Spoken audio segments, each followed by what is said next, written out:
밀리터리 사이언스의 신비한 만남 본게임, 오늘도 본진으로 곧장 진격해보도록 하겠습니다. 안녕하세요. 저희는 본게임의 진! 자, 그러면 오늘의 주제 공개합니다.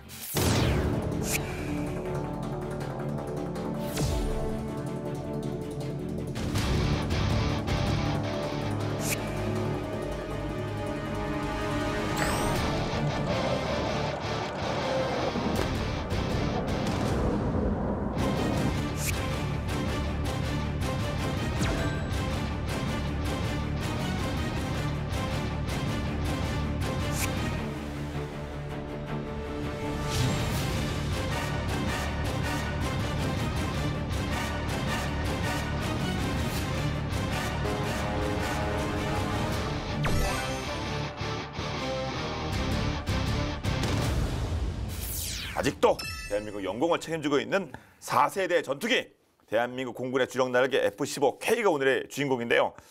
근데 말씀드렸는데 이렇게 생각해보면 아직도 활동하고 있는 F-15K, 아직도라는 말, 네. 노후화 뭐 이런 거 걱정할 필요는 없겠죠? 구간이 명관이라는 얘기 있잖아요. 네. 아니 그리고 B-52 폭격기가 몇 년 됐습니까? 아, 그렇죠. 네, 벌써 베르리어. 50년대 만들어져가지고 70년 넘게 사용되고 있는 무기도 있는데 F-15도 나이만 따지면 사실 만만치는 않아요. 네. 처음 비행한 게 1972년이에요. 아, 72년입니까? 네, 그러니까... 쥐띠네요. 저도 쥐띠거든요. 72년생 쥐띠구나. 네. 띠동갑이네요. 아, 그러네. 아니, 동갑, 진짜 동갑. 띠동갑이 아니라 진짜 동갑. 나이도 동갑이구나. 네, 야, 네. 72년생이라고요? 그러니까. 네, 저를 30대로 보셨어요. 아, 그러게. 나 30대로 왔죠. 야, 네. 그러니까 47살. 네. 네. 그러니까 참 결코 젊은 나이는 아니죠. 얘를 보고 제가 막 중간 이런 얘기를 노무마 이런 얘기를 제가 했으면 안 되는 거네. 72년생인 걸 모르고. 또거나 이제 미국의 1990년대 F-22가 나왔고 2000년대 들어서 우리도 이제 도입하고 하기 시작했지만 F-35가 나왔단 말이죠. 그러니까 5세대 스텔스기 전투기 도입되니까 이제 뭐 F-15 같은 이 4세대 전투기들은 이제 그냥 사라지는 것이 아니냐 이렇게 봤는데 여전히 장수하고 있습니다. 원래 이제 F-15는 1970년대 냉전 시절에 미국하고 소련하고 한참 경쟁할 때 미국이 소련의 그 공군 역중에 특히 전투기들을 제압하기 위해서 만든 제공 전투기입니다. 그러니까 원래 공중전을 위주로 한 이제 그러한 제공 전투기 중에 정말 탑으로 이제 그때 개발한 건데, 그러다 보니까 이제 우선은 뭐가 좋아야 돼? 힘이 좋아야죠. 그러니까 엔진이 일단 세야 되겠죠. 강력한 쌍발 터보팬 엔진을 장착을 하는데, 그 서울 에어쇼 할 때도 이제 F-15가 비행시험을 보이는데 혹시 보셨는지 모르겠어요. 바로 이 활주로 벗어나자마자 거의 수직으로 올라가듯이 이륙을 합니다. 오, 그래요? 그만큼 엔진 힘이 좋다는 거예요.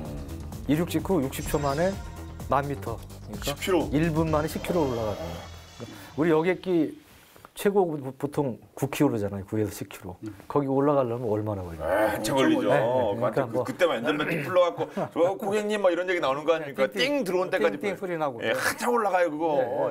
물론 뭐 여기 기피할 바는 아니지만 그쵸, 또 하나 이제 레이더도 뛰어났다. 그 옛날에 개발됐습니다. 그 당시에 100km 넘는 떨어지는 적기를 탐지할 수 있을 정도의 그런 레이더를 가졌고, 또 이제 펀치도 셌다. 펀치죠. 펀치도 셌다. 미국 발음, 영국 발음이 아니는 바에요. 이렇게 잘 좀 부탁드리겠습니다. 펀치, 전투기 펀치가 뭐겠어요? 공대공 미사일. 8발의 공대공 미사일을 기본적으로 장착하고 있었기 때문에 제공 전투기로 원래 개발이 됐고, 뒤에 뭐 얘기하겠습니다만 이제 공대지 공격 능력을 갖춘 이용도 나오고 그러면서 그야 말 그대로 멀티롤 다목적 전투기로서 명성을 날리게 된 거죠. 네. 엄청 무거워요. 연료하고 무기를 다 합친 최대 이륙 중량이 무려 36.7톤.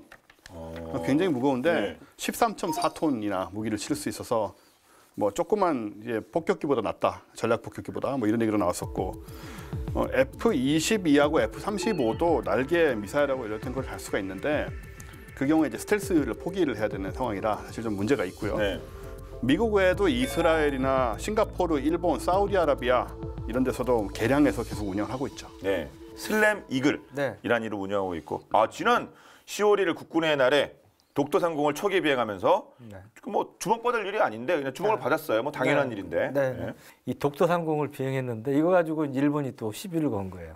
10위죠. 그러니까. 맞는 예. 편 10위죠. 왜? 그래가지고 이제 뭐 본의 아니게 또 주목을 받았는데 그때 이제 독도만 간 게 아니에요. 사실은 F-15K 4대가 그때 이제 긴급 발진 해가지고 뭐 남해도 가고 서해도 가고 뭐 이랬는데 사실 F-15K는 특히 2017년도에 이제 북한이 뭐 핵실험도 하고 미사일 쏘고 이럴 때 미국의 비원 폭격기나 B-52 이런 전략 자산들이 출동할 때 항상 옆에서 호위한 에스코트한 게 이제 우리 F-15K가 주로 이제 호위를 했었죠. 그리고 지난 7월에 우리 지난번에도 다뤘지만 그 러시아의 A-50 공중 조격 공부 통제기하고 폭격기가 우리 독도 영공을 처음으로 침범했을 때 그때 경고 사격을 한 것도 바로 이 우리 F-15K였습니다. F-15K는 이제 2000년대 초반에 우리가 차기 전투기 사업 그때도 FX 사업이라고 그랬는데 그때 이제 1, 2차 사업을 통해서 1차 40대, 2차 20대 해서 60대가 도입이 됐고 제11 전투비행단 이거는 옛날 같으면 위치 보안이라고 그러겠지만 지금 뭐 대구에서 했다는 게 국군 행사했다는 게 다 알려졌기 때문에 대구 비행단에 지금 배치가 돼 있고요. 이게 원래 이제 아까 말씀드렸죠. 40+20에서 60대가 도입이 돼 있는데 사고가 나가지고 지금은 이제 59대를 운용을 하고 있죠. 근데 이제 F-15는 원래 냉전 시절에 개발된 거는 공대공 전투를 주임무로 하는 제공 전투기예요. 그래서 이거는 A, B형, CD형, A형과 C형은 1인승, B형과 D형은 2인승입니다. 그래서 이제 그 제공 전투기 이렇게 업그레이드된 게 있었고 그 뒤에 이제 우리 F-15K의 모델이 된 공대지 공격 능력을 갖춘 2형이 개발이 됐죠. 2형은 이제 스트라이크 이글이라는 별명으로 알려져 있고요. 큽니다. 큰 비행기예요, 상당히. 길이가 19.4m고요. 최고 속도도 느리지 않아요. 막 2.5. 전투기 치고 이제 좀 빠른 편이고요. 조종사는 한 명이 아니고 2명이고요. 엔진도 2개. 우리가 도입할 때의 가격은 대당 1,000억 원이었습니다. 네. 그 F-15A는 그 1972년 그해 7월 임자년인가? 7월에 첫 비행을 했는데 이 F-15E 스트라이크 이글은 1986년, 그러니까 14년이나 지나서 첫 비행을 하게 되고요. 1980년 초에 이제 미 공군이 F-111 전폭기를 대체하면서 공윤전하고 지상 폭격 능력을 겸비한 이중 임무 전투기 개발 계획을 추진을 하게 돼요. 그때 이제 F-15B를 개량을 해가지고 공대지 능력을 추가한 전천후 전폭기로 다시 태어난 기체가 바로 F-15E고요. F-15E는 공대공 및 공대지 2개 모드로 이제 운용이 가능해야겠죠. 이제 목적이 그러니까.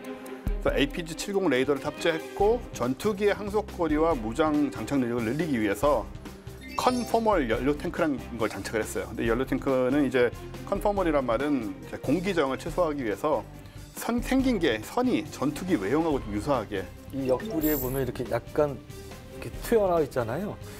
역시 얼핏 보면 저 표시가 안 나는데 이렇게 표시 안 날 정도로 바짝 붙여가지고 이제 기름을 집어넣는 거죠. 뭐 애도원한 게 아니라 그 안에 그냥 그 안에 들어가 있는 거고. 예. 그리고 이제 이 F-15E를 업그레이드한 게 바로 F-15K 코리아, 그러니까 슬램 이글이라는 별칭을 갖고 있는 것이고 이 슬램이란 거는 이제 적을 보면 반드시 격추시키겠다. 슬램 덩크에 뭐퍽 친다 이런 말이니까 그 조종사의 투혼 뭐 이런 걸 의미한다고 하고요. 영화 그 R2B 리턴 투 베이스라는 영화 있잖아요. 네. 거기에서 F-15K가 실사 촬영이 됐어요. CG가 아니고. 네. 그래서 또 화제가 됐기도. 그 R2B에서 그 앞부분에 앞부분에 막 중계한 분이 우리 전 MC 아니에요? 그렇죠. 예, 뭐 제가 얘기 뭐 굳이 제가 할 필요 없어서 그냥 조용히 있으려고 그랬는데 말씀해 주시면 F-15K도 실사 촬영 됐고 저도 실사 촬영에서 나왔습니다. 거기. 우연히 옛날 영화 시간 돌리다가 그래서 많이 보던 사람인데 혹시 타셨어요 F-15K? F-15K는 못 탔어요. 아깝다. 뒷자리라도 한번. 그러니까 F-15K가 처음에 그 기종 선정 과정에서는 뭐 유럽 나파라고 붙어가지고 굉장히 그 우여곡절이 있었지만 사실은 그 선정된 다음에 그 여러 나라들이 사실은 부러워했어요. 왜 그러냐면 원래 미국의 선진국들은 러시아도 그렇고 다른 나라 무기 팔 때 자기 나라 군대가 쓰는 거 똑같은 걸 안 팝니다. 미군이 쓰는 거 러시아군이 쓰는 것보다 다운시켜서 성능이 좀 떨어지는 걸 팔죠. 그런데 F-15도 마찬가지 그런 형으로 많이 팔았어요. 미국이 팔았는데 우리 공군이 쓴 거는 F-15E 미군이 쓰는 거에다가 또 일부 성능은 우리가 요구하는 걸 추가해서 업그레이드해서 판 거예요. 그래서 도입될 당시에는 정말 중국, 일본을 포함해서 동북아 최강의 전투기였어요. 지금이야 뭐 이제 신형 전투기가 나와서 그랬지만 예를 들어 F-15E 계열 전투기는 장거리 공대지 순항 미사일인 슬램 ER이라는 걸 쓰지를 않았는데 우리 군이 쓰는 F-15K는 이 슬램 ER 미사일을 장착해서 쓸 수가 있었고요. 또 적외선 탐지 및 추적 IRST라고 그러는데 이것도 마찬가지 쓸 수가 있고 또 이제 최신 야간 저고도 항법 및 조준 장치인 타이거 아이라는 장치도 또 장착을 우리 F-15K가 장착을 했습니다. 그리고 또 헬멧 장착 시연 장치라고 그래가지고 JHMCS라고 그러는 건데 헬멧에 여러 가지 정보들이 또 종합되는 뭐 이런 것들 첨단 헬멧 장치를 갖추고 있었고 또 레이더도 이제 그 여러 가지 그 다야 기능을 갖추고 있는 AN/APG 63V1 레이더를 장착한 그런 형태였고 또 엔진도 좀 추력이 강화된 그런 거였고요. 그래서 F-35가 우리가 지금 도입을 시작했지만 여전히 아직까지도 우리 공군의 특히 이 폭탄 탑재량, 무장 탑재량을 이 최고를 자랑하는 것은 F-15K다고 말씀드릴 수 있습니다. 네. 그 다른 나라들이 부러워할 만큼의 이런 좋은 조건을 우리가 저희 플러스 옵션으로 이거 수입을 한 건데 아니 미국이 뭐 왜 그랬죠? 우리가 무슨 옥수수라도 뭐 대량 구매를 했나요? 뭔 좋은 일이 있었나요 그때? 뭐 저간의 사정이 있죠. 네. 미국이 업그레이드를 해준 데는 이제 정치 경제적 요인들이 많이 작용을 했다고 하는데 하나는 미국의 전투기 조달 사정이에요. 당시에 이제 미국이 좀 해외 주문이 절박한 상황이었는데 왜냐하면은 미국이 F-15C의 대체 전투기로 이제 F-22 랩터 그 유명한 랩터 개발에 나서게 되는데 너무 비싸니까 국방 예산 이제 압박을 받게 됩니다. 그래서 F-22 랩터의 주문 대수를 좀 줄여야 했어요. 내수용 주문 대수를. 그러다 보니까 그 안정적인 전력 확보를 위해서 F-15의 최신 버전인 F-15E의 생산 라인을 유지를 해야 되는 상황이 된 겁니다. 미국 같은 경우에는 F-15E가 사실 수요 마지막 단계에 접어들었기 때문에 이 생산 라인을 미국 물량으로만으로는 유지를 하는 게 좀 문제가 생긴 거예요. 그러니까 팔아야 된다는 얘기죠. 바깥으로. 공급이 많아서. 예. 그러다 보니까 이제 미국이 가격을 낮추고 좀 저자세로 새로운 장치를 추가하고 이러면서 노력을 이제 기울여야 하는 상황이 벌어진 거예요. 근데 사실 결과적으로 이렇게 팔게 됐지만 미국 입장에서 득을 보게 됩니다. 왜냐하면은 F-15K 1차본 40대를 도입하던 2002년 이전까지만 해도 F-15 시리즈를 도입한 나라가 미국 외에 일본하고 이스라엘, 사우디아라비아 뿐이었어요. 전혀 없었는데 한국 공군이 F-15K를 도입을 하면서 그 다음에 줄줄이 해외 주문이 터지는 그런 경사를 맞추게 된 거죠. 그래 우리가 무슨 뭐 개시를 했다고 해야 되나요? 그래서 뭐 예. 사실 뭐 한국이 이거를 도입해야 했다. 사실 우리나라는 좀 꼭 필요하지 않습니까? 우리가 또 웬만한 무기는 도입하지 않으니까 그래서 우리가 도입했다는 게 꽤 큰 영향을 뭐 다른 나라에도 이렇게 좀 파급 효과가 있었나 보군요. 그렇죠. 그 당시 제가 전투 기종 선정할 때도 제가 국방부를 출입했기 때문에 그 기종 선정 과정을 제 옆에서 이제 지켜봤던 사람인데 F-15K가 그냥 성능이 이렇게 뛰어나니까 그냥 거저됐다고 생각하시면 안 됩니다. 그때 경쟁했던 게 이제 프랑스의 라팔 전투기였는데 라팔이 그 당시에는 F-15보다는 최근에 나온 최신 전투기였죠. 그리고 그 당시에 아까 말씀드린 시대적인 환경이 좀 반미 감정 이런 게 좀 있을 때여가지고 유럽제가 상대적으로 미국제보다 선호되는 이런 분위기도 있었고 그래서 굉장히 치열한 경합을 펼쳤었고 그래서 하여튼 결과적으로 보면 F-15가 잘 됐다는 얘기를 지금도 대다수합니다. 왜냐하면 그 뒤에 라팔이 팔린 경우가 한동안 거의 없었어요. 해외에 판매된 경우 거의 없었고요. 이제 얼마 전부터 이제 뭐 인도라든지 몇 개 나라에 팔렸지 한동안 안 팔렸고 그 당시에 또 환율상 유로화가 이제 오르면서 하여튼 뭐 좀 불리해진 것도 있었고 그래서 하여튼 그 당시로는 그 합리적인 선택을 했다 이제 그렇게 볼 수 있는 것이고요. 여하간 이렇게 F-15K가 사실은 이제 된 것 중에 하나가 이 작전 반경이 이제 크다는 그런 거였는데 독도에서 예를 들어 일본하고 그 갈등이 생기는 충돌이 생기는 상황이 생겼을 때 만약에 공중 충돌이 생긴다 그러면 우리 전투기는 F-15 전에는 K-96이었는데 F-16의 경우는 독도까지 출격해서 뭐 천천히 그냥 초계 비행하는 거면 괜찮아요. 근데 공중전을 할 경우 이제 급기동을 하면 그만큼 기름을 많이 먹지 않겠어요? 한 5분이면 돌아와야 되는 거예요. F-16 같은 경우는. 그러니까 F-15K가 F-16의 작전 반경이 2배 정도 돼요. 그러니까 F-16의 경우는 작전 반경이 이제 920km고 그러다 보니까 독도에서의 작전 시간이 제한이 되는데 F-15K는 작전 반경이 1,800km. 그러니까 거의 2배 정도 되죠. 그러니까 독도에 가서도 한 30분 정도 작전을 하고 올 수가 있다. F-15가 엔진 힘이 좋다고 그랬잖아요. 공회전 상태에서 최고 추력 상태로 도달하는데 4초 정도밖에 안 걸리고 또 기존의 엔진 능력에 비해서 40% 정도 향상이 된 거다. 그러니까 F-15K가 종전 F-15에 비해서 그래서 긴급 발진도 가능하고 여러 가지 공중에서의 기동 성능도 뛰어나다고 할 수 있습니다. 네, 뭐 몇 초 만에 무슨 뭐 10km 계속 올라갈 수도 있고. 근데 F-15 그 엔진 얘기가 계속 나오네요. 기수가 들리는 순간 바로 이제 치솟아 오르는. 우리 뭐 차에서 뭐 제로백 이런 얘기 하잖아요. 네. 저는 이런 것도 뭐 제로천 이런 거 있었으면 좋겠어요. 혹은 제로 음소. 그래가지고 그 계산해 보면 재밌을 것 같은데 F-15K가 자랑하는 기술이 바로 추진력. 중요한 게 추진력이고 F-15K는 제너럴 일렉트릭사의 F110, 110 엔진 2기 혹은 프렛 앤 휘트니의 F100 엔진 2기를 장착을 하고 있는데 엔진 한 개의 추력이 29,000파운드예요. 엔진 하나잖아요, F-16은. 네. 하나하고 이제 이 엔진 하나가 같은 거니까 추진력이 2배라고 보시면 돼요. 그리고 딱 2배가 작전 반경도 거의 2배. 예, 그런 이제 연결이 있는 거죠. 그러네요. 예. 구형 이제 F4E, 팬텀 이런 전투기에는 이제 쌍발 엔진을 갖고 있었지만 엔진 한 개의 추력이 이제 17,900파운드에 불과했기 때문에 거기에 비하면은 뭐 엔진 하나당 지금 10,000파운드 이상의 힘을 가지고 있으니까 엄청나게 세고요. 사실 전투기 성능에서 되게 중요한 게 추력 대 중량 비율이거든요.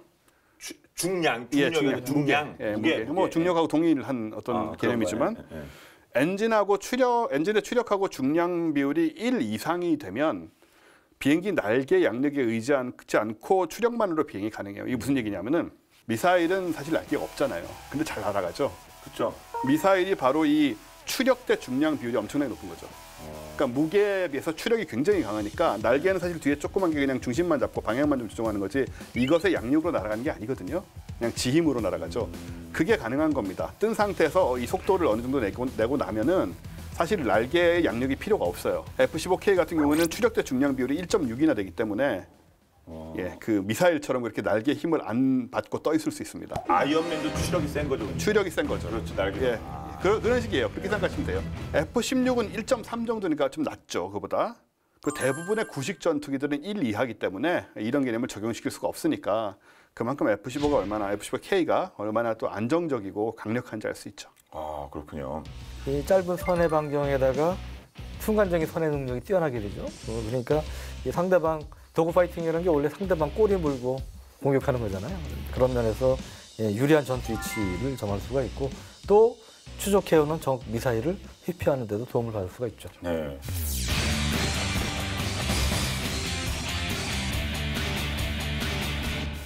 사실 F-15K는 뭐 우리가 워낙 세니까 누가 덤비는 사람들이 없어서 실전 경험이 뭐 감소에 없는데 F-15는 전투 경험 엄청 많겠죠? 엄청 많죠. 뭐 오래된 기종이니까요. 사실 공중전 역사상 전무후무한 기록을 세우기도 했는데 F-15 시리즈의 최초의 기록, 실전 기록은 1979년, 그러니까 태어난 지 7살 때네요. 네, 이스라엘 시리아 분쟁 때. 이스라엘은 1975년에 이미 미국으로부터 F-15A, B 전투기를 수입을 해가지고 77년부터 배치를 했었고요. 79년에 시리아군 소속 전투기를 격추한 걸 시작으로 해서 시리아 공군과의 공중전에서 시리아 전투기 미그 21, 23, 25 요 형제들 얘네들 50여 대를 격추시킴으로써 이제 전설이 시작이 됩니다.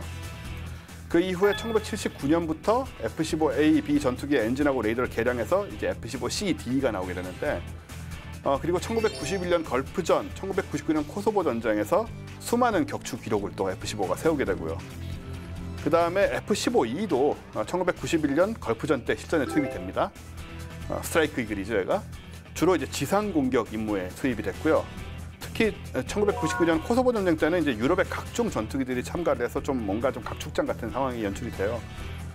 기후 조건에 관계없이 24시간 지상 목표물을 타격할 수 있었던 것은 F-15E뿐이었다라고 알려져 있고 그다음에 2001년에 아프가니스탄전 그리고 2003년에 이라크전 때도 역시 위력을 발휘하고 이라크전 초기에는 이라크 방어의 핵심인 그 공화국 수비대 그때 말 많았잖아요. 그 전력의 60%를 이 F-15E가 파괴를 하는 그런 엄청난 전과를 올린 걸로도 알려져 있고요. 이렇게 실전 배치 후에 2008년까지 F-15 개통의 이 전투기가 세운 실전 기록은 무려 104대 0, 104대 0. 실전에서 한 번도 패한 적이 없는 그야말로 불패 전투기입니다.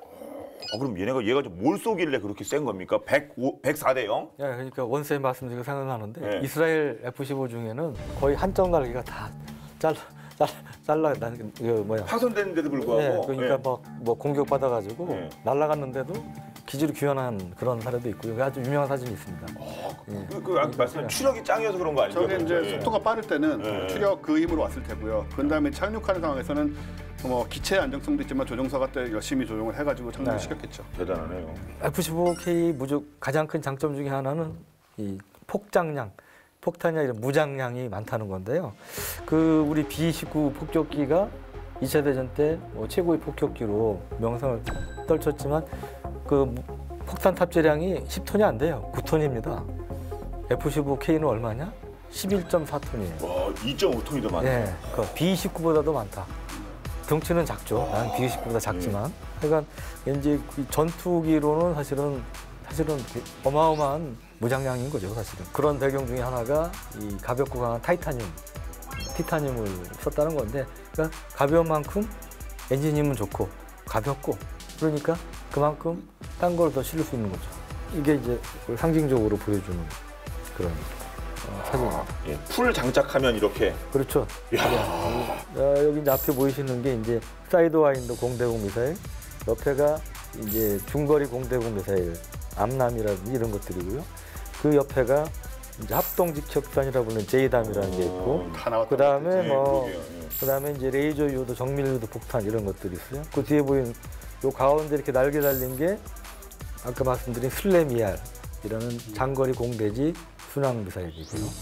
저 비행기 새끼 같이 생긴 거요? 예. 어. 조그만 비행기처럼 생긴 거. 예, 예. 그게 그거예요? 예, 말은 되네요. 비행기 새끼. 예, 사거리 278km의 순항 미사일이고요. 그 옆에 하얀 게 두 개 이제 공대함 하푼, 적 함정을 공격하는 하푼 대함 미사일입니다. 이 기체 밑에 하드 포인트라고 그래서 무장을 장착할 수 있는 그 포인트들이 있어요. 이 포인트가 그 F-15K는 19개나 됩니다. 최대. 그러니까 이제 그만큼 많은 숫자의 폭탄 미사일을 장착할 수 있다는 것이고, 가운데 이게 이제 슬램-ER 공대지 미사일인데, 원래 이제 미 공군 F-15E에는 안 써요. 미 해군에서 쓰는 공대지 순항 미사일인데 우리가 이제 이걸 도입하게 됐죠. 사거리가 하품 대함 미사일이 뭐 120km 이상 되는데 그거를 개량해가지고 개조해가지고 278km까지 늘렸고요. 배 이상이네요. 예, 그리고 정확도도 3m입니다. 그리고 우리가 전에 북한이 도발할 때 뭐 여차하면 평양 주석궁에 무슨 창문을 정확히 가운데를 뚫고 들어와서 맞춘다. 얘기했던 게 무기 중에 하나가 이겁니다. 슬램이야 이런 거 가지고 이제 할 수 있다는 거고요. 콘크리트도 관통할 수 있어요. 탄두가 콘크리트 구조물을 관통한 다음에 터지도록 이 지연신관이 장착이 되어 있는데, 콘크리트는 1m 두께를 관통을 할 수가 있습니다. 근데 말이 1m지 콘크리트 1m면 그 적은 게 아닙니다. 그 상당한 무장력을 갖고 있고요. 날개가 이제 전투기에서 투하가 되면 이제 펼쳐지는 이런 형태로 해서 먼 거리를 이제 비행할 수 있게끔 돼 있고, 근데 이게 이제 초기에 많이 도입을 못했어요. 이제 한 40여 발만 우리 공군에서 도입이 돼서 그 뒤에 이제 이거를 능가하는 새로운 신형 장거리 공대지 미사일 도입을 추진하게 됩니다. 딱 보기에도 뭔가 좀 최첨단의 모습이 느껴지는 그런 묘한 분위기입니다. 아주 이게 선회한 게 이게 바로 타우러스 미사일, 대한민국 공군의 히든 카드라고 할 수 있는데, 요게 이제 전력화됐다고 북한이 과민 반응을 보이기도 했고요. 사거리가 500km에 달하는 공대지 미사일인데, DMZ 안쪽에서 떠가지고 뭐 북한 전역을 타격할 수 있는 그런 공대지 미사일이니까, 독일과 스웨덴이 1998년에 공동 개발했으니까 유럽제 미사일입니다. 이거는 다른 나라들의 장거리 공대지 미사일과 달리 관성 항법 장치 INS라고 그러죠. 그리고 군용 위성 항법 장치, GPS, 군용 GPS, 그리고 영상 기반 항법 장치, 요거는 IBN이라고 그러고요. 그다음에 지형 참조 항법 장치, 요거는 TRN이라고 그러는데 이걸 다 조합한 이제 트리테크라는 3중 복합 유도 장치를 쓰고 있어요.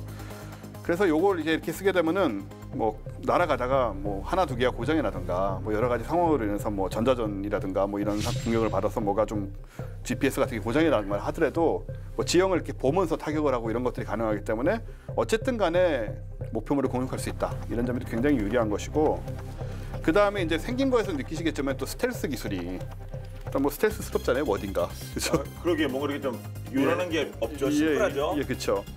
스텔스 기술이 적용이 돼서 잘 잡히지도 않거니와 또 목표물을 공격하는 단계에서는 이제 열 영상 장치가 미리 입력된 목표물 이미지하고 대조를 또 해요. 그래서 이제 정확하게 미사일을 유도를 하게 되고, 그리고 이제 입력된 이미지만 쫓아서 공격하는 게 아니라 목표물 주변의 각종 지형 지물의 외형을 선으로 다 모델화하고 컴퓨터가 그래서 이제 정확하게 목표물을 식별하고 공격을 하게 돼 있습니다. 그래서 정확도도 역시 높아서 이것도 이제 원형 공선 오차가 3m, 그러니까 반경 3m 원 안에 적중한다. 제점을 원래 우리가 도입하려고 그랬는데 결과적으로 우리한테 잘 된 거예요. 왜냐하면 이 타우러스가 제점보다 사거리도 길고 파괴력도 더 큽니다. 아, 제주 아래 단계가 아니에요? 아니에요. 예, 예. 아. 그렇기 때문에 결과적으로 하여튼 뭐 미국 한미 간에 좀 뭐 불편한 점이 있어서 여러 가지 이유로 하여튼 안 됐는데 하여튼 결과적으로 보면 잘 됐다는 말씀을 좀 드리고 싶고요. 그리고 이제 이 타우러스의 강점 중에 하나는 그 굉장히 그 아까 뛰어난 능력을 말씀하셨는데 그 특수한 이제 폭탄을 장착하고 있기 때문에 이제 가능한 건데 그 별칭이 메피스토예요. 메피스토 어디서 많이 듣던 것 같지 않습니까? 문학작품 어디서 한번 예, 본것 같은데. 괴테이고 파우스트의 메피스토 텔레스가 등장하잖아요. 거기에 악마가 메피스토 텔레스인데 여기서 이제 이름을 따온 겁니다. 그러니까 상당히 좀 공포스러운 이제 존재예요. 상대 입장에서는 그렇겠네요. 그렇죠. 예. 근데 이거는 이제 관통 탄두와 침투 탄두로 구성이 되어 있고 탄두 중량이 이제 480kg입니다. 그러니까 상당한 탄두 중량을 갖고 있고 이 지능형 신관을 통해서 예를 들어 보통 이제 관통 탄두라고 그러면 이 1차 뭐 그게 1m가 됐든 몇십 cm가 됐든 거기 관통한 다음에 바로 터지는데 이거는 어떤 때는 두 겹을 뚫은 다음에 터지기도 해요. 두 단계를 관통한 다음에 좀 더 깊이 있는 지하시설을 폭파시킬 수 있는, 파괴할 수 있는 그런 능력을 갖춘 그런 것도 있고요. 그래서 이거는 이제 지하의 빈 공간을 인식하는 그런 지능형 탄두를 통해서 이제 가능하다. 몇 미터 정도 들어가서 폭발해라. 이제 그런 것도 입력을 시킬 수가 있는 거죠. 그래서 이제 아까 말씀드린 그런 이제 능력을 이제 갖고 있는 것이고요. 그래서 이제 사실상 벙커버스터 역할을 한다. 이 지하 벙커를 파괴하는데 이력을 발휘할 수 있는 그런 거고, 이 철근 콘크리트의 경우는 6m를 관통할 수가 있어요. 그러니까 아까 제가 슬램 이알이 몇 미터라고 그랬죠? 1m. 1m. 이거보다 훨씬 강하죠. 6m니까. 6m면 뭐 사실 생각해 보시면 어마어마한 겁니다, 사실은. 예. 그 웬만한 뭐 강력한 벙커들은 이제 파괴할 수 있다는 그런 얘기고요. 그래서 이 유력은 탄두 중량 900kg, 2,000파운드. 이 폭탄이 터지는 것과 같은 이제 유력을 발휘할 수 있다고 이제 그렇게 얘기를 합니다. 소위 뭐 표현이 그래서 선빵 필승 아닙니까? 먼저 봐서 멀리서 날려야 될 거 아닙니까? 그렇죠. 그런 면에서 어떤가요, F-15? 그게 굉장히 중요한데 F-15K에 이제 달려 있는 그 장비를 타이거 아이 시스템이라고 불러요. 호랑이의 눈, 호랑이의 눈. 아이 오브 타이거. 예. 뭐 영화로도 유명했었고. 사실 진짜 우리 정말 옛날에 여러분 아시는 분 계시나요? 신마트의 뭐 그쪽 아닙니까? 아닙니다. 로키 3. 아, 그 노래. 로키 3 더 옛날이에요. 아이 오브 타이거. 80년인가 그래요. 10년대 같아요. 예. 뭐 멀리서 보는 거는 사실 뭐 독수리 눈도 유명하지만 호랑이는 또 밤에도 잘 보고 고양이과 동물들은 원래 이제 그 눈이 좋기 때문에 그렇게 붙인 것 같은데, 랜턴 2000 항범용 포드하고 조준용 포드에 IRST 포드를 결합시킨 통합 장비라고 해요. 근데 이거 이제 F-15 시리즈 전투기 최초로 여기에 장착된 장비인데, 이걸 좀 설명을 드리면 IRST란 거는 적외선 추적 장치입니다. 주로 야간에 은밀한 공대공 공격을 하는 데 쓰는데 탐지 범위가 10km가 넘어요. 그러니까 공대공으로 10km 탐지를 할 수 있다면 굉장한 거죠, 야간에. 그리고 요거하고 함께 또 야간에 사용되는 장비가 이제 랜턴이라는 건데 이 랜턴은 랜턴이요? 철자 좀 아니, 달라요. 랜턴이요? 예, 랜턴은 원래 우리 그 랜턴은 이거잖아요. 네. 그 랜턴이 아닙니다. 여기 그거 아니고 아니에요? 야간 장비를 랜턴 쓴다지 무슨 소리 지금 시대가 어른데 랜턴을 I를 대신 써서 이거는 Low Altitude Navigation and Targeting Infrared for Night이에요. 물론 아직 이제 이 랜턴 아니란 거죠? 아무튼. 일부러 네. 비슷하게 만들었겠죠. 네. 만들기는. 예. 근데 발음은 사실 여기 I가 들어가면 어 발음이 가깝게 나기 때문에 이거 원래는 다 대문자입니다. 야거기. 네, 그렇죠. 아, 야거니까 야거, 다 대문자죠. 랜턴이라고 부르는데 이 타이거 아이는 기체 아래에 이제 둘로 나눠져서 부착이 돼 있어요. 목표 추적용 타이거 아이는 야간 지상 목표물 공격용, 야간의 지상을 공격하는 공룡이라고 할 수 있고 또 운항용 타이거 아이는 적외선을 연속적으로 보내면서 반사된 신호를 분석해가지고 지형 지물을 F-15K 조종석 화상에 띄워주게 됩니다. 야간에. 전투기가 고공으로 올라가면 올라갈수록 이제 적외선의 지상 도달 강도는 낮아지게 되거든요. 멀리 있게 되니까.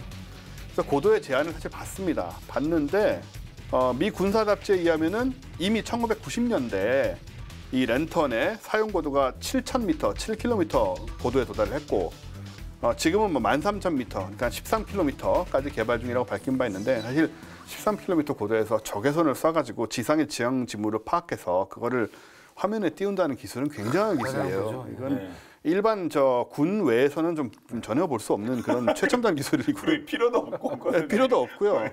그 다음에 또 야간에 사용되는 장비로 이제 전방 잠시 적외선 장비가 있는데 이건 FLIR이라고 하는데 이거는 이제 일반적인 야시 장비 우리 이제 쓰고 있는 장비하고 비슷한데 타이거 아이 기능을 보조하는 역할을 그러니까 한마디로 이제 야간에 굉장히 강력하다. 아까 이제 24시간 또 사용할 수 있다는 얘기를 했는데 그렇죠. 기상도 상관없이. 예, 야간에 굉장히 강력하다고 또 보시면 됩니다. 그렇군요.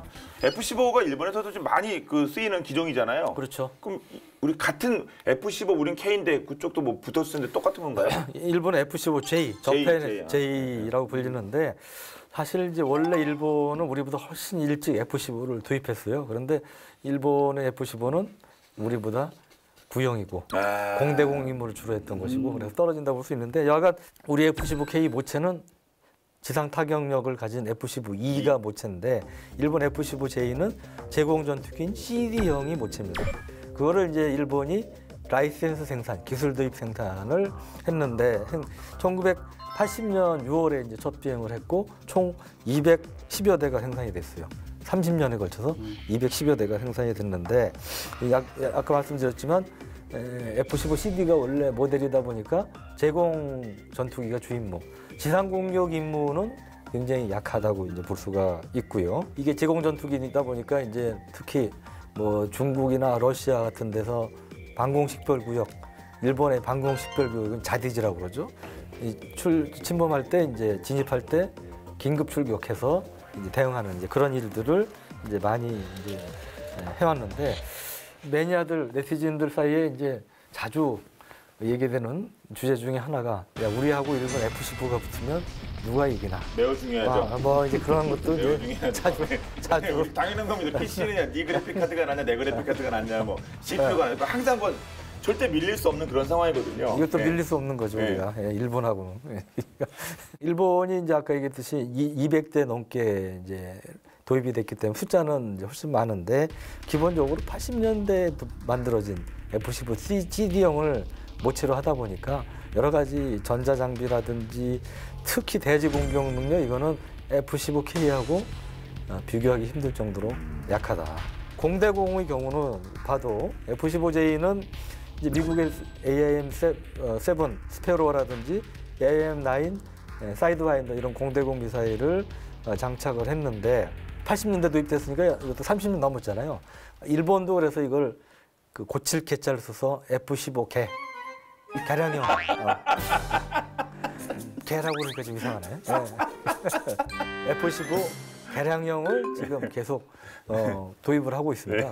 성능 개량하고 있어요. 그러니까 자만해서는 안 되는 게 계속 성능 개량을 하고 있다는 거예요. 그 자체적으로 개발한 90식 공대공 미사일, 04식 공대공 미사일을 운용할 수 있도록 개조가 됐고 중거리 공대공 미사일 AM-7 스페로우는 99식 일본제 공대공 미사일로 장착해 쓸 수 있도록 그렇게 좀 개량이 됐습니다. 그리고 이제 우리 F-15K 경우는 AIM-9X 사이드와인더 중에 이제 최신형 공대공 미사일을 갖추고 있고요. 그 외에 이제 뭐 AIM-120 암람이라든지 뭐 이런 스페로 이런 것들을 장착을 하고 있죠. 그래서 원래 이제 암람이 사실 성능이 상당히 우수하기 때문에 이 공대공 전투 능력도 우리 F-15K가 일본 F-15에 비해서 결코 떨어지지 않는다. 어떤 면에서 앞서는 면도 있다. 이제 그렇게 말씀드릴 수 있고요. 그다음에 아까 JHMCS라고 최신 그 헬멧 장착 시험 장치도 우리가 갖추고 있고 그렇기 때문에 조종사가 쳐다보는 방향으로 미사일 유도가 됩니다. 그러니까 미사일 조준이 자동으로 연동이 되는 이제 그러한 방식이기 때문에 또 F-15K가 가진 강점이라고 볼 수가 있겠습니다. 어쨌든 뭐 말씀하신 것처럼 또 레이더 성능도 사실 F-15K가 우위에 있는 것도 사실이고 F-15J는 AN/APG-63 초기형 레이더를 장착을 하고 있고요. 그리고 F-15K는 10개의 목표물을 동시에 추적할 수 있는 AN/APG-63V1 레이더를 장착을 하고 있어요. 근데 이제 F-15J 카이라고 알려진 그 개 한자로 개 개조형이겠죠? F-15J 카이 그것도 일본 말로 하면 카이겠네요. 이 현대화형 이거는 또 AN/APG-63V1 우리랑 같은 레이더를 장착을 했다고 해서 좀 뭐 업그레이드 되고 있는 건 맞는 것 같고요. 그래도 F-15K는 이제 고유 기능인 타이거 아이 그리고 IRST 적외선 탐지 이런 것까지 갖추고 있기 때문에 비개량형인 F-15J는 F-15E의 발전형인 F-15K 우리의 F-15K하고 비교하면은 성능 격차는 사실 엄청나고 특히 이제 공대 G 개념에서는 굉장히 큰 차이가 난다고 보여지고요. 그래도 이제 방심하면 안 되죠. 어쨌든 저쪽은 뭐 돈도 많고 뭐 예산을 많이 쓰고 또 요즘은 또 뭐 여러 가지로 자위대도 굉장히 뭐 좀 많이 좀 강화하는 그런 분위기가 있잖아요. 그래서 이번에 일본 항공자위대가 190여 대 F-15J를 다양한 형식으로 개량을 한대요. 최신형 에이서 레이더 탐지에는 물론이고 또 기고를 보강하고 그리고 대지 대함 공격 능력도 키우고 또 탄도탄 요격 능력까지 갖출 거라고 하니까 좀 긴장을 하고 봐야 될 것 같습니다. 네. 그러니까 F-15J 카이가 개수형이 A사 레이더도 장착하고 이러면 사실 우리 F-15K는 A사 레이더가 아직 없어요. 그렇기 때문에 또 우리 F-15K보다 또 강점이 가질 수도 있는 거죠. 사실 그죠 한국과 일본의 전력 비교가 그냥 어떤 지식이 항연 정도면 딱 되는데 요즘 분위기가 있어서 자꾸 그 일본 쪽이랑 저렇게 비교를 많이 하게 되는 상황이 좀 불편합니다. 근데 저희가 먼저 초래한 거 아닙니다. 왜 그런 상황을 자꾸 만들게 저쪽에서 우리를 자극하는지. 아무튼 한국과 일본에서 F-15가 영공을 방해할 핵심 전력이면 틀림없는 것 같습니다. 분위기를 좀 바꿔서 사실 우리에게 진짜 암흑기 중에 암흑기 일제 강점기 아니겠습니까? 그때 빼앗긴 우리 조국을 찾기 위해서 우리나라 최초 여성 전투기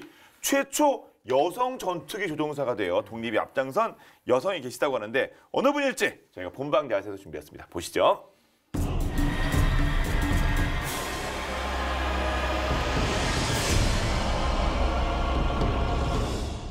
일제 만행의 신을 받은 1926년 빼앗긴들에도 봄은 온다며 목청 높여 우리나라의 자주권을 주장한 여성 독립운동가가 있습니다. 그녀의 꿈은 하늘을 날아올라 조선 총독부를 폭파시키는 것이었는데요. 비행 시간만 자그마치 7천여 시간에 달한다는 조선 최초의 여성 비행사이자 항일전사였던 권기옥. 그녀의 인생사 속으로 비행기 타고 가봅니다.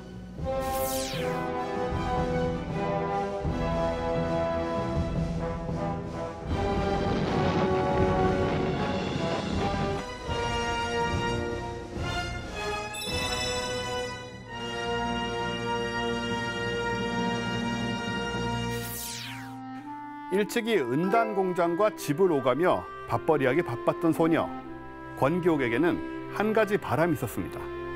그건 바로 학교에 다니는 일이었죠.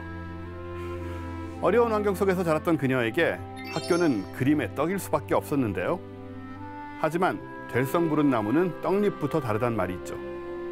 마음먹은 일은 반드시 해내고야만 성격의 소유자였던 권기옥은 12살이라는 다소 늦은 나이에 입학을 하게 됩니다.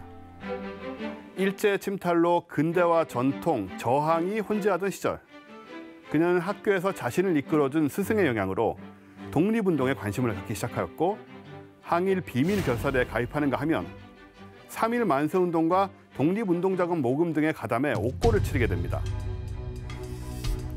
이후로도 독립운동 활동을 계속한 권기옥은 수시로 위기에 처했고 또다시 일본군에게 붙잡힐 위기의 순간 중국행 멸치잡이 배를 얻어타 상해로 탈출할 수 있었습니다. 그곳에서 권기옥은 중국 비행학교의 문을 두들기게 되는데요. 사실 그녀는 1922년 여의도에서 미국인 스미스가 선보인 고개 비행을 본 순간부터 비행에 대한 꿈을 가졌었는데요. 그때 권기옥은 저렇게 비행을 할 수 있다면 일본으로 폭탄을 들고 가 천황이 사는 황거를 폭파하면 되겠다고 생각했다고 합니다. 끈기면 끈기, 성적이면 성적, 비행을 못할 이유가 없었습니다만 그녀는 단지 여자라는 이유로 4곳의 비행학교 중 2곳에서 입학을 거부당하게 됩니다. 그러자 권기옥은 운남 항공학교의 학교장을 찾아가 자신의 꿈과 포부를 밝히는데요. 이 모습을 본 학교장은 비행사가 되기 위해 이국만리를 찾아온 조선처녀의 용기에 tam복해 그녀의 입학을 허가해 주었고 그리하여 권기옥은 운남 항공학교 제1기생으로 졸업해 여성으로서는 한국 최초의 비행사라는 수식어를 얻게 됩니다. 난생 처음 보는 중국어의 수업에 그야말로 피, 땀, 눈물의 연속이었지만 당시 대한민국 임시정부에서는 비행기와 비행사 확보에 열을 올리고 있었고 권기옥은 자신이 비행수를 배우면 조선 독립에 큰 기여가 될 거란 확신을 갖고 있었습니다. 비행사가 된 권기옥은 당장이라도 조선 총독부를 폭파하고 싶었습니다만 현실이 따라주지 않았는데요. 안타깝게도 당시 임시정부에는 비행기를 마련할 자금이 없었고 결국 그녀는 또다시 훗날을 기약하며 중국 공군에 머무르게 됩니다. 10여 년 동안 중국 항공대 일원으로 복무하던 중 1931년 일본군이 상하이 사변을 일으키자 권기옥은 비행기를 몰고 가 일본군에게 기총 소사를 냈고 그 활약상을 인정받아 중국 정부로부터 훈장을 받게 되는데요. 그렇게 중국의 공군이 되어 일본과의 싸움을 계속할 무렵 대한민국 임시정부가 중경으로 거처를 옮기자 권기옥은 중국 항공대에서 용감무쌍하게 활약했던 경험을 바탕으로 조국 광복을 위한 작전을 진두지휘하게 되는데요. 진주만 침공에 따른 미국의 참전으로 국제 정세가 일본을 압박하자 그녀는 중국 공군에서 활동하던 최용덕, 손기종 등 한국인 비행사들과 함께 중일 전쟁이 아닌 이번에야말로 항일 전쟁에 참전하기 위한 비행대 편성을 계획합니다. 계획은 순조로웠고 미국과 중국에서 비행기를 지원받아 전투에 나갈 일만을 기다리던 1945년 8월 일본이 무조건 항복을 선언하면서 이 작전은 수포로 돌아가고 마는데요. 일본에 대한 미국의 원자폭탄 투하 그리고 이로 인한 일제의 항복이 없었다면 실시되었을 작전이기에 권기옥을 비롯한 요원들의 아쉬움은 더할 나위 없이 컸습니다. 자신의 생애를 걸고 독립을 노래한 권기옥. 끝내 그녀가 비행기에 폭탄을 싣고 조선 총독부를 폭파하는 일은 일어나지 않았지만 조국 광복이 이루어지는 그날까지 그녀는 항일투쟁의 선봉에 선 여전사였는데요. 해방 이후에도 그녀는 국회 국방위 전문위원이 되어 공군의 어머니로서 대한민국 공군 창설에 힘을 보탰고 자신이 할 수 있는 또 다른 애국의 길을 걸으며 많은 이들에게 꿈과 용기를 주었습니다. 요동치는 역사의 물결 속에서 스스로를 과감히 내던지며 사회적 통념보다 자신의 신념을 관철시켰던 권기옥. 오늘날을 있게 한 그녀의 힘찬 날갯짓과 정신은 대한민국 영공을 지키는 전투기 조종사들을 통해 대물림되고 있습니다.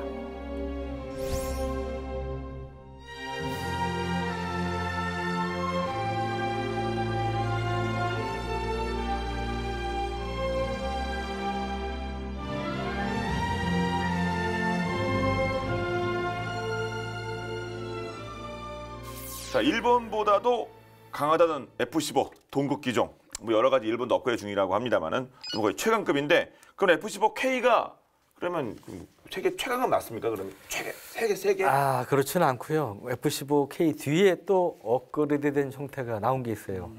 우리 뒤에 이제 싱가포르가 도입을 했는데 싱가포르가 이제 F15SG라는 명칭으로 해서 싱가포르니까 싱가. 싱가포르에서 그 SG라는 명칭으로 도입을 해서 운용 중인데 이거 이제 2005년에 싱가포르 공군이 이제 채택을 했고요.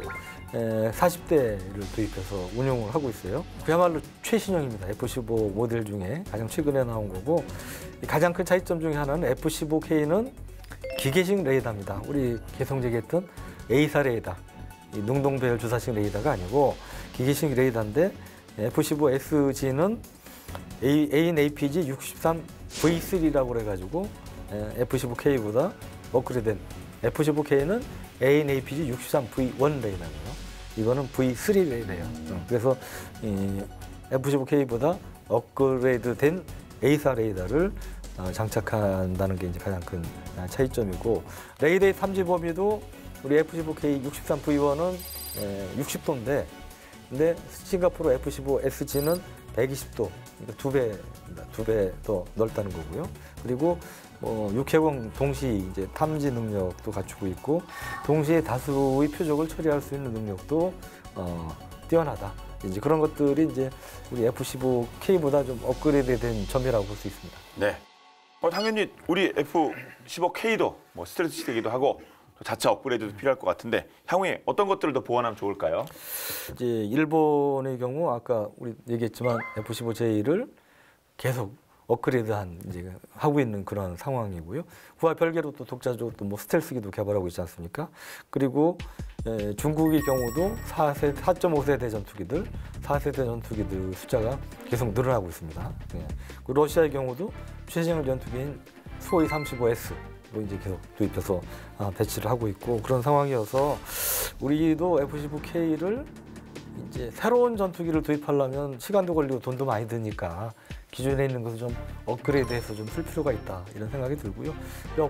업그레이드하는 부분은 우선 대표적인 게 지금 레이더 제일 중요한 게 것 중에 하나 눈이니까 이 기계식 레이더를 A사 레이더로 좀 업그레이드하는 그다음에 그 외에 뭐 항전 장비라든지 이런 것들도 역시 업그레이드할 필요가 있다고 봅니다. 그리고 이제 전투기의 두뇌라고 할 이제 컴퓨터. 임무 컴퓨터. 이제 요즘은 뭐 컴퓨터 없는 전투기라는 거는 이제 생각할 수 없는 상황이니까 그 능력도 대폭 향상을 될 예정이고요.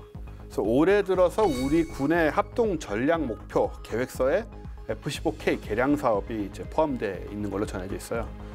근데 실제 사업에 들어가려면 시간은 좀 걸릴 거라고 생각이 되는데 어쨌든 뭐 주변국의 잦은 방공 식별 구역 침범 그리고 영공 침범 이런 일들이 있다 보니까 좀 꼭 필요한 그런 대비책들이 있어야 되지 않나 그렇게 생각을 합니다. 네, 우리의 F15K가 더욱 강력한 전투기로 거듭나서 더 오랜 세월 대한민국 상공을 우리 영공을 훨훨 날면서 지켜주기 바랍니다. 오늘 본 게임은 여기까지입니다. 본 게임은 국방TV 앱을 통해서 언제든지 만나실 수가 있겠습니다. 그럼 저희는 다음 시간에 더욱더 화끈한 무기 이야기로 돌아오도록 하겠습니다. 네, 지금까지 저희는 본 게임의 S였습니다. 고맙습니다. 네, 수고하셨습니다.